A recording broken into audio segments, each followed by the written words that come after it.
Welcome to जल जंगल जमीन studio. सभी दोस्तों को जोहार, नमस्कार, प्रणाम, सत श्री अकाल, सलाम वालेकुम। चेतन मुर्मू यूट्यूब चैनल में आप सबों का मैं स्वागत करता हूं। दोस्तों, आज मैं आप लोगों को एक ऐसा वीडियो लेके आया हूं जो बहुत ही मायने में महत्वपूर्ण माना जाता है समाज के लिए। तो दोस्तों, चलिए मैं आप लोगों को इस समाज के बातों को लेकर इस यूट्यूब चैनल के माध्यम से आप तक आप लोगों के पास पहुंचाने का मैं काम करूंगा, क्योंकि मैं भी एक समाज से ही बिलोंग करता हूं, उस समाज से आता हूं जिस समाज में इस प्रकार का जो रीति रिवाज देखने को मिलता है। साथियों, चलिए मैं उस समाज की ओर आगे बढ़ता हूं और बताता हूं। साथियों, दोस्तों, इस चैनल पे जो भी नए हो, अभी तक अगर सब्सक्राइब नहीं किए हैं तो चैनल को सब्सक्राइब जरूर करना और बेल आइकन को भी दबाना मत भूलिए, ताकि जब भी वीडियो वही बनाऊंगा ना, आपके पास नोटिफिकेशन पहुंच जाए और वीडियो को आप मेरा देख पाएंगे। तो साथियों, चलिए उस समाज के ओर लेके चलता हूं जिस समाज में इस प्रकार का विडंबना उत्पन्न हो चुका है और हमारे बीच बहुत ही असुविधा का महसूस हो रहा है इस समाज के लोग को। तो साथियों, चलिए झारखंड प्रदेश पूर्वी सिंहभूम डुमरिया प्रखंड की ओर लेके जाता हूं, जहां पे आए दिन हमारे समाज किसी न किसी उलझन में फंसते हुए नज़र आते हैं। मैंने एक खास समुदाय को लेके ये बात करना चाहता हूं, जो आदिवासी समुदाय में जो संथाल समुदाय होता है, संथाल जाति के लोग होते हैं, उसके साथ ये विडंबना हो रही है दोस्तों। और आखिर ये क्यों हो रहा है, इसका तथ्य जानने की ज़रूरत है। चलिए साथियों, मैं आप लोगों को बता दूं, पूर्वी सिंहभूम डुमरिया प्रखंड के कल का अखबार के माध्यम से मुझे पता चला है कि डुमरिया प्रखंड में 118 परिवार जो समाज से बहिष्कृत किया गया है, उन लोगों ने एक आवेदन लेके पूर्वी सिंहभूम उपायुक्त महोदय के पास पहुंच चुकी है, गुहार लगाने के लिए कि हमको समाज से निजात दिलाया जाए, समाज में स्थान दिलाया जाए। तो साथियों, कहीं ना कहीं हमारे जो 118 परिवार वो कहीं ना कहीं अपने समाज से प्रति, अपने गांव के प्रति नाराज़गी जाहिर करते हुए ये उपायुक्त कार्यालय तक पहुंच चुकी है।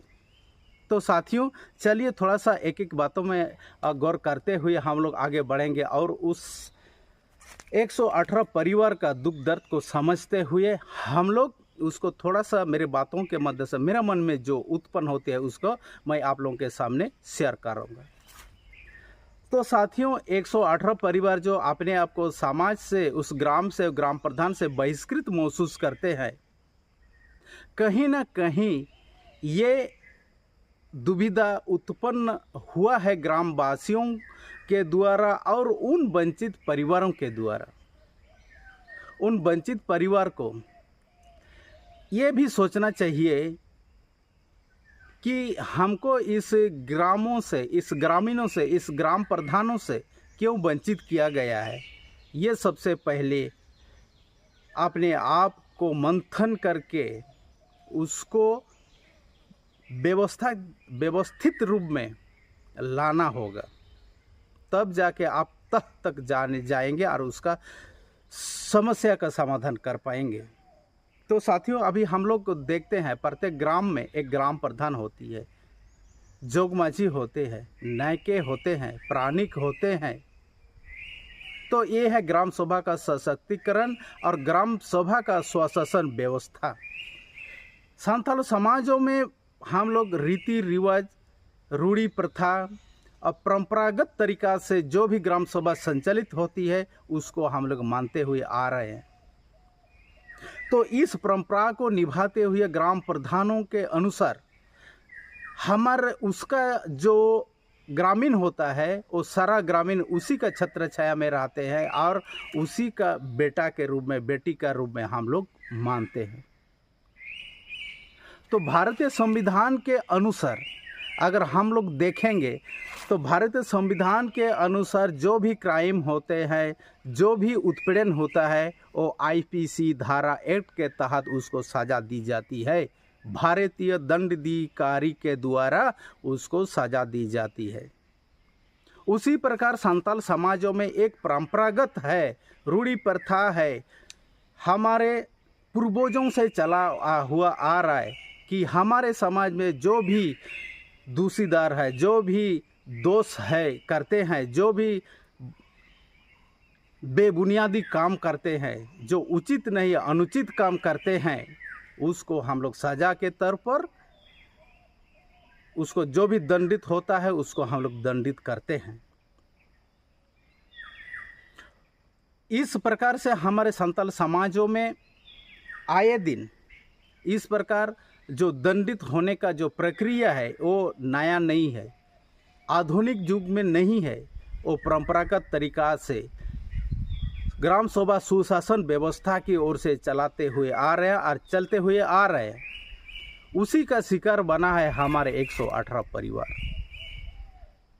ग्राम सभा का, ग्राम प्रधानों का, ग्राम सभा का एक निर्णय होता है, जो भी हमारे ग्राम में अन्याय काम करेंगे, बेबुनियादी काम करेंगे और उस ग्राम के ऊपर जो दोषीदार पाया जाएगा उसको आप दंडित किया जाता है या उसको बहिष्कार किया जाता है। इस प्रकार का प्रावधान है संताल समाजों में।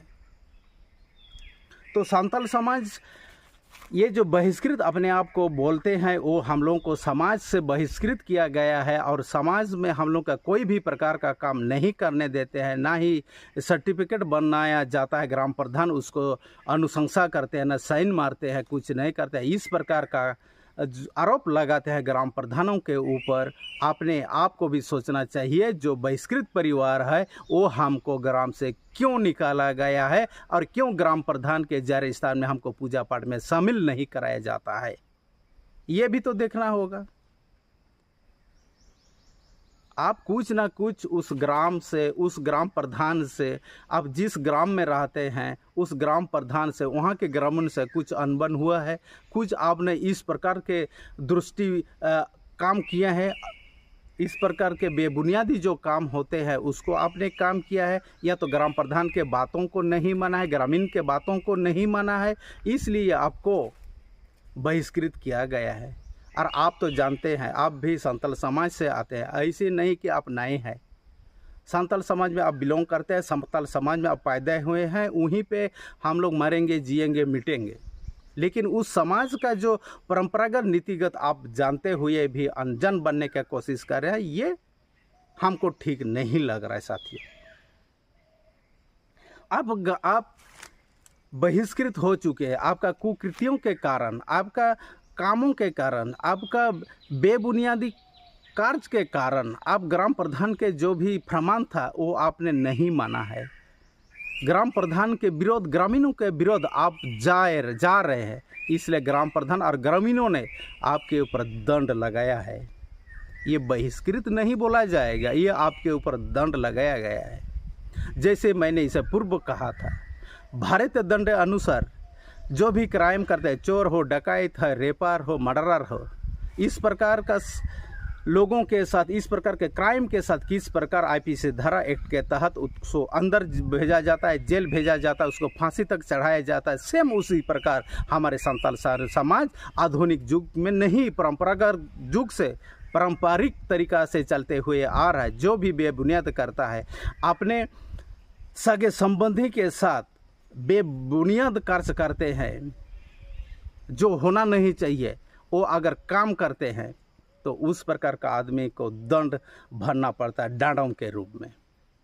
या कुछ उससे बड़ा अगर कार्य किए हैं, उससे अगर बड़ा कार्य किए हैं तो उसको समाज से बहिष्कृत किया जाता है, या उस दंड का भागीदार बनते हुए आपने उस दंड को भरपाई नहीं किया है, तब जाके ग्राम प्रधान और ग्रामीण उसको बहिष्कृत करने के लिए मजबूर हो जाते हैं। तो इस प्रकार का ये एक प्रकार का कानून है, सुशासन व्यवस्था है ग्राम प्रधानों का। वो सुशासन व्यवस्था के तहत आपको दंड किया गया है, उसमें आप दंड का भागीदार बने हैं, उस दंड को भरपाई कर दीजिए। ग्राम प्रधान के साथ हाथ जोड़ के विनती करें, ग्रामीण के साथ विनती करके आप जाइए। क्यों समाज आपको साथ नहीं देगा? क्यों ग्राम प्रधान आपको सम्मिलित नहीं करेंगे? सब करेंगे, लेकिन आप जिस जगह पे लाठी खोया है उस जगह पे ढूंढना बंद करके दूसरा जगह पे ढूंढते हो, लेकिन लाठी तो नहीं मिलेगा। लेकिन आप ग्राम प्रधान ग्रामों के साथ दुश्मनी मोड़ने का और भी गंभीरता से ले चुके हैं। अब जहाँ पे दुविधा है, जहाँ पे आपको खुजली हो रहा है, वहीं पे खुजाना चाहिए, ना कि यहाँ वहाँ खुजाने से आपको न्याय मिलेगा, ना कि आपको संतुष्टि मिलेगा। इस डुमरिया प्रखंड का 118 परिवार, 90 गाँव में से 118 परिवार इस बहिष्कृत परिवार में से है, जैसे पत्रकार के माध्यम से, अखबार के माध्यम से पता चला है। आप लोग डीसी के पास क्यों जा रहे हो? डीसी कुछ नहीं कर सकता, समाज में हस्तक्षेप नहीं कर सकता है, सामाजिक कार्यों में हस्तक्षेप नहीं कर सकता प्रशासन। आप लोग ये बात को ध्यानपूर्वक देखें, सुने और समझें। वो सामाजिक व्यवस्था को नहीं कर सकता है। सामान्य समाज में जो भी कुरीतियाँ है, सुशासन व्यवस्था है, उसको प्रशासन के द्वारा सलटाया नहीं जाता है, ना कि वो समाज को, वो सामाजिक स्तर पे वो कार्य कर सकते हैं। आपका वो नहीं कर सकते हैं।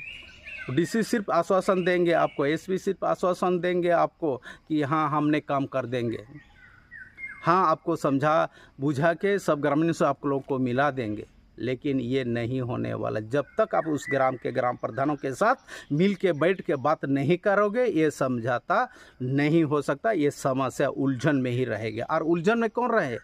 आप रहते हैं, आप रहेंगे। आज डीसी के पास चले जाओगे, एसपी के पास चले जाओगे, तो ग्राम प्रधान क्या आपका बर्थ सर्टिफिकेट, स्थानीय प्रमाण पत्र में आपको साइन मार देकर ठप्पा मार देंगे? नहीं। आपको उसका काम को लेना है तो ग्राम प्रधानों के साथ मिल के रहना होगा, ग्रामीणों के साथ मिल के रहना होगा। ऐसे भी क्या लगता है, क्या लगता है उस बहिष्कृत परिवार को आपको ग्राम प्रधान से मिलने में?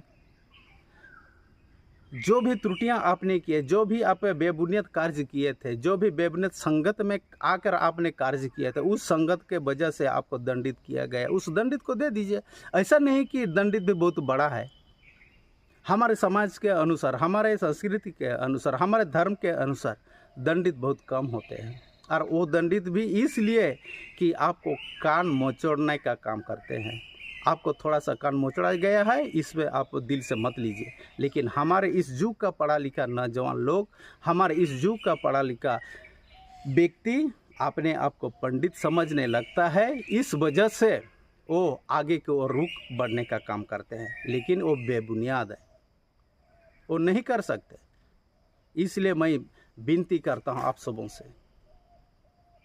कि आप लोग अपने अपने ग्राम के लोगों के साथ, अपने अपने ग्रामों के प्रधानों के, ग्राम प्रधानों के साथ मिल के बैठ के बातें कीजिए, और इस समस्या का समाधान, हल निकालने के लिए गुहार करें ग्राम प्रधानों को। वही ग्राम प्रधान आपका साथ देंगे, वही ग्राम प्रधान आपको सामाजिक स्तर पर लाएंगे, ना कि डीसी एसपी आपको लाएंगे।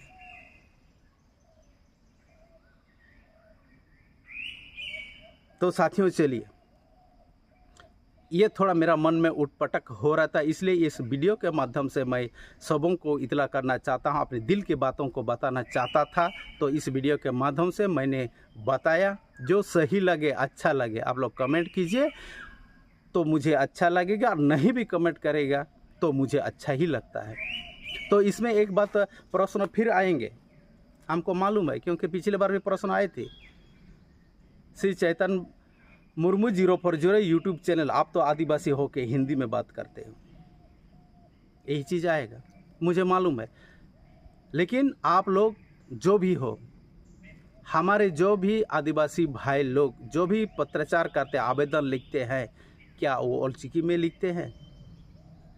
नहीं ना। क्या वो लिपि हिंदी हो और उसका उच्चारण संथाली में हो? कभी इस प्रकार का आवेदन लिखे हैं क्या? नहीं ना। जो भी आवेदन लिखते हो, जो भी पत्राचार करते हो, हिंदी में करते हो, और हिंदी भाषा भाषी के लोगों को समझाते हो, और वो समझ के आप लोगों का समस्या का निदान करते हैं। इसलिए मैं हिंदी में बात बोलता हूँ। तो साथियों, इसी कड़ी को जोड़ते हुए, आप अगर दूसरों के बातों पे जाओगे, दूसरों के अनुसरण में जाओगे, दूसरों के ज्ञान में आप अगर जाओगे, तो गड्ढा में भी गिरोगे, झाड़ियों के झाड़ में भी घुसोगे, और बचाने वाला कोई नहीं होगा। बचाने वाला सिर्फ और सिर्फ आप है। आप अगर आज गलती करते हो तो उसका भुगतना आपका बच्चे को पड़ जाता है, जो अभी आप लोग कर रहे हो। इसलिए मैं इस वीडियो चैनल के माध्यम से आपसे गुहार लगाता हूं, आप अपना घर को वापस लौटिए, आप अपना ग्राम प्रधान से मिलिए, जो भी त्रुटियां हुई है, जो भी अनभिज्ञ हुई है, उसको समाधान का लिए प्रयास कीजिए। हम लोग आप लोग का साथ है, पूरा समाज आप लोगों के साथ है, पूरा परिवार आप लोगों के साथ है, पूरा ग्राम प्रधान आप लोगों के साथ है। ग्राम प्रधान बुरा नहीं होता है, ग्राम प्रधान को बनाया जाता है ग्रामीण के लोगों ने, और ग्रामीण की जो भी फैसला सुनाते हैं ग्राम प्रधान उसमें मोहर लगाते हैं। इसलिए ग्राम प्रधान को दोष देना उचित नहीं समझता हूं मैं। इसलिए आप लोग जो भी जहां पे कांटे हैं, जहां पे कांटा घुसा है वहीं पे सुई मारना चाहिए, ना कि जहां पे घाव हुआ है वहीं पे कटना चाहिए। ये बात को समझ लेना। इधर उधर भटकने का जरूरत नहीं है, भटकने का जरूरत सिर्फ और सिर्फ ग्राम प्रधान के पास है। जो भी आपने कुकृत्य किया है, जो भी अनभिज्ञ में आपने काम किया है, जो भी आपने अनुचित कार्य किए हैं उस ग्राम में, उन समाज में, उसका जिम्मेदारी के तौर पर आपको दंडित किया गया है और समाज से आपको बहिष्कृत किया गया है कुछ दिनों के लिए। जब बहिष्कृत का मुआवजा आप दे देंगे पूजा के रूप में, तो आपको ग्राम प्रधान हंसते खिलते आपको वापस बुलाएंगे और हम सभी प्रकार के कार्य में आपको दायित्व बनाते हुए सम्मिलित करेंगे और आगे लेके भी जाएंगे कार्य करने के लिए, और समाज के दायित्वों को निभाते हुए एक साथ मिलजुल के भी रहेंगे ग्रामों में। तो साथियों, इस बात को भी याद रखना। तो चलिए साथियों, वीडियो को बहुत ज़्यादा लंबा नहीं करते हुए, जो समझ गया उनको तो समझ में आ गया, जो नहीं समझ में आया उनको तो कदापि समझ में नहीं आएगा। इसलिए आज का वीडियो को यहीं पे समाप्त करता हूं। सबको मेरी ओर से जोहार, वंदे मातरम, जय हिंद।